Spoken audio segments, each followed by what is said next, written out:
ప్రస్తుతం ఏపీలో వైజాగ్ ప్రపంచంలో ఉందా, ప్రపంచం వైజాగ్లో ఉందా అంటే ఏమంటారు?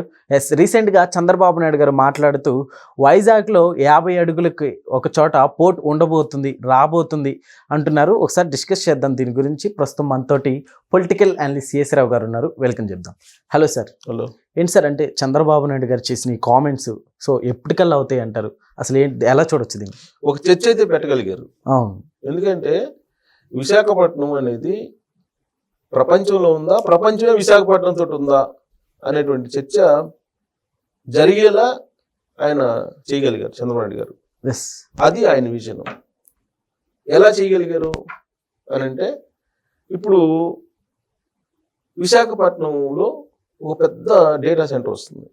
గూగుల్ పెడుతుంది డేటా సెంటర్, దాదాపు 51,000 కోట్ల రూపాయలతో పెడుతుంది.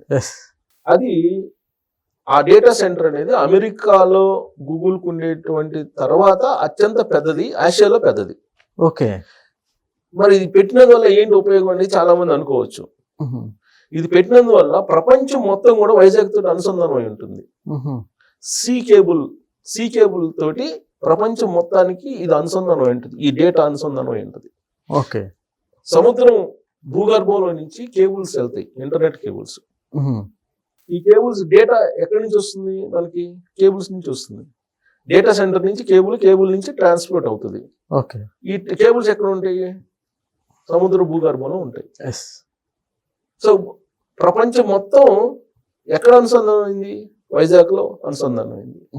ఇప్పుడు చెప్పండి, వైజాగ్తో ప్రపంచం ఉందా? ప్రపంచంలో వైజాగ్ ఉందా? ప్రపంచంతో వైజాగ్. రాబోయే రోజుల్లో ప్రపంచంతో వైజాగ్ ఉండబోతుంది. సో ఈ విషయాన్ని ఇవాళ ఈస్ట్ కోస్ట్ మారిటైమ్ ఒక మీటింగ్ జరిగింది. ఈస్ట్ కోస్ట్ మారిటైమ్ ద్వారా లాజిస్టిక్ హబ్స్ ని పెట్టడానికి. ఓకే. చంద్రబాబు నాయుడు గారు రాబోయేటువంటి రోజుల్లో ఆంధ్రప్రదేశ్కు ఉండేటువంటి దాదాపు 850 నుంచి 900 దాకా ఉన్నటువంటి ఈ కోస్తా తీరాన్ని ఒక పెద్ద లాజిస్టిక్ హబ్ గా తయారు చేయబోతున్నారు. ఓకే. దానికి మారిటైమ్ పెట్టారు, ఏపీ మారిటైమ్ లాజిస్టిక్ అని పెట్టారు. ఈస్ట్ కోస్ట్ మారిటైమ్ అని పెట్టారు. East coast maritime, east Coast అంటే ఈస్ట్ లో ఉండేటువంటి కోస్తా తీరం అని. ఈస్ట్ కోస్ట్ మారిటైమ్ ఆ మీటింగ్ జరిగింది ఇవాళ. ఆ మీటింగ్ లో తీసుకున్నటువంటి ఆ సబ్మిట్ లో తీసుకున్నటువంటి నిర్ణయాలను కనుక మనం కనుక పరిశీలిస్తే రాబోయేటువంటి రోజుల్లో కోస్తా తీరం మొత్తం కూడా ప్రపంచంతో అనుసంధానం ఉంటుంది. ఓకే. ఏదేదో రాష్ట్రాలతో కాదు, ప్రపంచంతో అనుసంధానం ఉంటుంది మొత్తం కోస్తా తీరం మొత్తం. అందుకే రాబోయేటువంటి రోజుల్లో లాజిస్టిక్ హబ్స్ మొత్తం కోస్తా తీరం అమ్మటి ఏర్పాటు చేయాలని ఆయన ఈ east coast maritime logistic submit పెట్టారు. East coast logistic hub submit పెట్టారు. ఈ సబ్మిట్ లో లాజిస్టిక్ హబ్ అంటే మొత్తం ఎగుమతులు దిగుమతులకు చేయాలంటే లాజిస్టిక్ అంటే మొత్తం నిల్వ చేసుకునేది ఉండాలి కదా. నిల్వ చేసుకునేటువంటి సౌకర్యం ఉండాలి, పెద్ద పెద్ద గోడౌన్స్ ఉండాలి. ఈ పెద్ద పెద్ద గోడౌన్స్ ఉండాలంటే ఊరికే ఏదో వేసేయడం కదా, దానికి టెక్నాలజీ కావాలిగా. మరి ఈ టెక్నాలజీ కావాలి, మ్యాన్ పవర్ కావాలి, తర్వాత మానవ వనరులు కావాలి, తర్వాత రైల్వే కనెక్టివిటీ కావాలి, తర్వాత ఎయిర్పోర్ట్ కనెక్టివిటీ కావాలి, తర్వాత సముద్ర మార్గాలకు సంబంధించి కనెక్టివిటీ కావాలి. ఇవన్నీ కావాలి. సో ప్రతి 50 కిలోమీటర్లకి ఒక పోర్టు ఉండేలాగా డిజైన్ చేస్తున్నారు. ఈ 50 పోర్టులకు సంబంధించి 50 కిలోమీటర్లకు ఉండేటువంటి ఒక పోర్టు ఉంటారు కదా, కోస్తా తీరం మొత్తం కూడా ఎన్ని పోర్టులు అయితే పెడతారో అన్ని పోర్టుల్ని ఒకదానికి అనుసంధానం చేసేటువంటి నిర్ణయం ఈ సబ్మిట్ లో తీసుకున్నారు. ఇది ఒక ఫస్ట్ నిర్ణయం. Post connectivity. ఈ కనెక్టివిటీకి మాస్టర్ ప్లాన్ ఏంటి అంటే, ఒక పోర్ట్ నుంచి ఇంకో పోర్టుకి వెళ్ళాలంటే అన్ని రకాల మార్గాలు ఉండాలి. రోడ్డు మార్గం ఉండాలి, అలాగే జల రవాణా మార్గం ఉండాలి, దాంతోపాటు రైలు మార్గం ఉండాలి, విమాన మార్గం ఉండాలి. సో వీటన్నిటికి సంబంధించి మాస్టర్ ప్లాన్ తయారు చేయడం. తర్వాత ఈ లాజిస్టిక్ యూనివర్సిటీ ఒకటి పెట్టాలని. ఎందుకు? ఈ లాజిస్టిక్ సంబంధించి హబ్స్ పెట్టడమే కాదు, వాటిని మెయింటెనెన్స్ చేయాలంటే దానికి ఒక పద్ధతి ఉంటుంది. ఇప్పుడు మనం కంటైనర్లలో మనం విదేశాలకు పంపించాలంటే కంటైనర్స్ ఉంటాయి. ఈ కంటైనర్ లో మనం షిప్ లో ఎక్కించాలి, ఓడల్లో ఎక్కించాలి. దానికి ఒక పెద్ద సిస్టమ్ ఉంటుంది. అదంతా కూడా చదువు ద్వారా రావాలి. అందుకే లాజిస్టిక్ యూనివర్సిటీ ఒకటి ఏర్పాటు చేయడానికి నిర్ణయం తీసుకున్నారు ఈ సబ్మిట్ లో.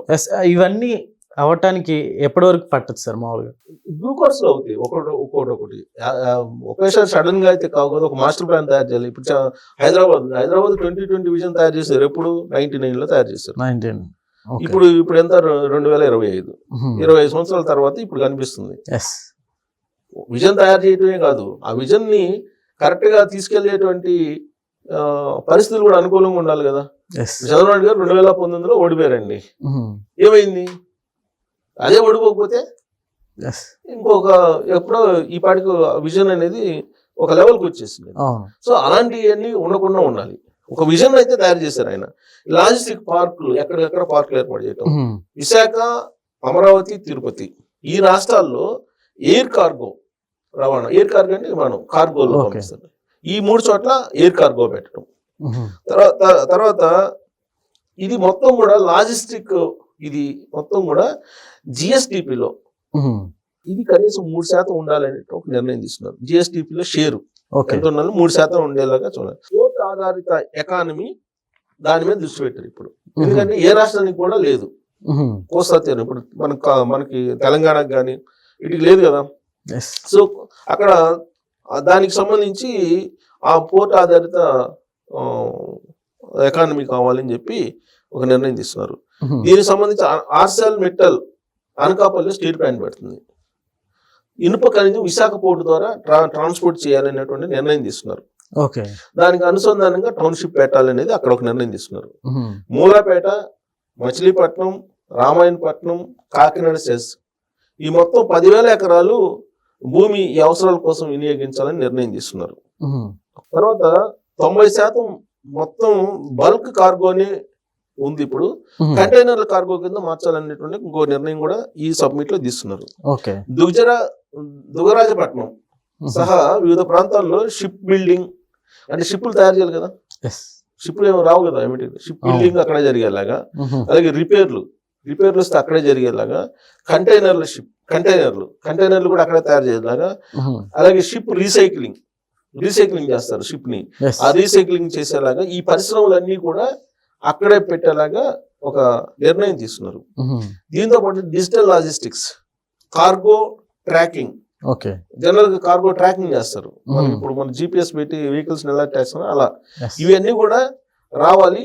ఈ పోర్ట్లన్నీ కూడా మళ్ళీ పొల్యూషన్ ఉండకూడదు, గ్రీన్ హబ్స్ గా మారాలి అనేటువంటి ఒక నిర్ణయం తీసుకున్నారు. సో రైల్ లింక్ టెర్మినల్స్, ఈ టెర్మినల్ రైల్ ఏ విధంగా అయితే రైలు టెర్మినల్స్ కి లింక్ చేయాలి, ఆ టెర్మినల్స్ ని అనేది ఇంకో నిర్ణయం తీసుకున్నారు. సో జాతీయ రహదారులతో అనుసంధానం చేయాలని చెప్పి ఒక నిర్ణయం తీసుకున్నారు.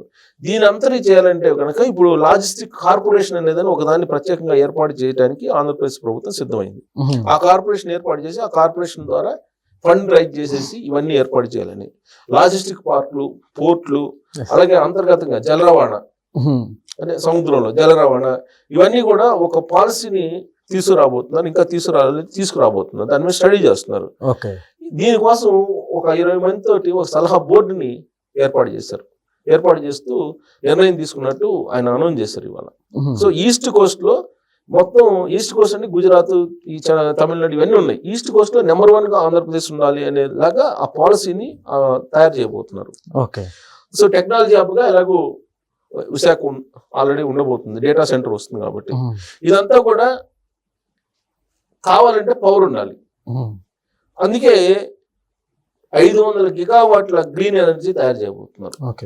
ఇది భారతదేశ వ్యాప్తంగా. దాంట్లో 160 గిగావాట్లు ఒక ఆంధ్రప్రదేశ్ లోనే తయారు చేయాలని ప్లాన్ చేశారు. సో ఇది విజన్. దేనికోసం? ప్రపంచం విశాఖతోటి అనుసంధానం చేయడానికి, విశాఖతోటి ప్రపంచాన్ని అనుసంధానం చేయడానికి, ప్రపంచాన్ని విశాఖతో కాదు, విశాఖతోటి ప్రపంచాన్ని అనుసంధానం చేయడానికి ఒక అద్భుతమైనటువంటి గొప్ప విజన్ ని చంద్రబాబు గారు తయారు చేయబోతున్నారు. సో అది ఇవాళ ఈస్ట్ కోస్ట్ మారిటైమ్ సబ్మిట్ లో తీసుకున్నటువంటి కీలక నిర్ణయం. ఇది కనుక సహకారం అయితే సింగపూర్ కూడా సరిపోదు. Okay sir.